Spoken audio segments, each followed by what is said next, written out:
بسم اللہ الرحمن الرحیم۔ حضرت ابو ہریرہ رضی اللہ تعالی عنہ سے روایت ہے کہ رسول اللہ صلی اللہ علیہ وسلم نے فرمایا، بنی اسرائیل میں ایک عابد شخص جس کا نام جرائج تھا، اس نے عبادت کے لیے ایک معبد خانہ تعمیر کیا ہوا تھا۔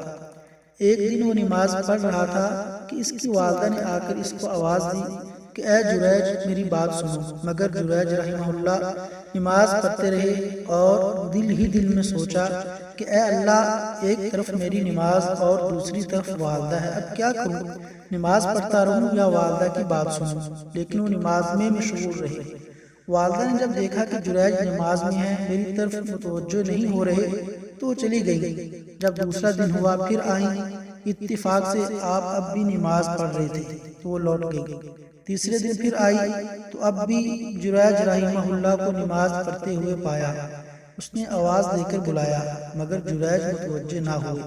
وہ ناراض ہو کر چلی گئی اور غصہ میں آ کر بددعا دی کہ اے جرائج، تمہیں اس وقت تک موت نہ آئے جب تک تم کسی بدکار عورت کا منہ نہ دیکھ لو۔ اس کی دعا قبول ہو گئی کہ ایک دن جرائج رحمہ اللہ عبادت میں مصروف تھے کہ ان کی قوم میں سے ایک فاحشہ عورت ان کے پاس آئی اور اپنے ساتھ گناہ کرنے کا کہا، لیکن انہوں نے انکار کر دیا تو وہ چلی گئی اور ایک چرواہے کے ساتھ اپنی خواہشات کی تکمیل کی، جس سے بچہ پیدا ہوا۔ تو پھر قوم نے پوچھا کہ بچہ کس کا ہے؟ تو اس نے جرائج رحمہ اللہ کا نام لیا۔ لوگوں نے غصے میں آ کر اس عابد کو بہت مارا اور اس کا عبادت خانہ بھی گرا دیا۔ تو جرائج رحمہ اللہ نے پوچھا کہ کیا بات ہے، تم مجھے کیوں مار رہے ہو؟ تو انہوں نے کہا کہ تم نے اس عورت کے ساتھ گناہ کیا ہے اور اس نے بچہ پیدا کیا ہے۔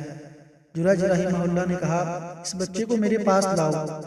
لوگ لے کے آئے تو آپ نے اللہ تعالیٰ سے دعا کی اور اس بچے کے پیٹ کو ہاتھ سے ٹھونکا اور پوچھا، یا غلام، اے بچے، من ابو کا بتاؤ کہ تمہارا باپ کون ہے؟ تو اللہ تعالیٰ نے اس بچے کو قوت گویائی بخشی اور وہ بولا، ابھی فلان الرائی، کہ میرا باپ تو فلاں بکریوں کا چرواہا ہے۔ جرائج کی کرامت دیکھ کر لوگ بہت شرمندہ ہوئے اور آپ سے معافی مانگی۔ پھر دریافت کیا کہ اب بتائیں کہ آپ کا معبد خانہ سونے کا بنائیں یا چاندی کا؟ تو آپ فرمانے لگے کہ بس مٹی کا ہی بنا دو۔ اس واقعے سے سبق ملتا ہے کہ والدین کے ساتھ حسن سلوک کرنا چاہیے اور ان کی بددعا سے ہمیشہ بچنا چاہیے۔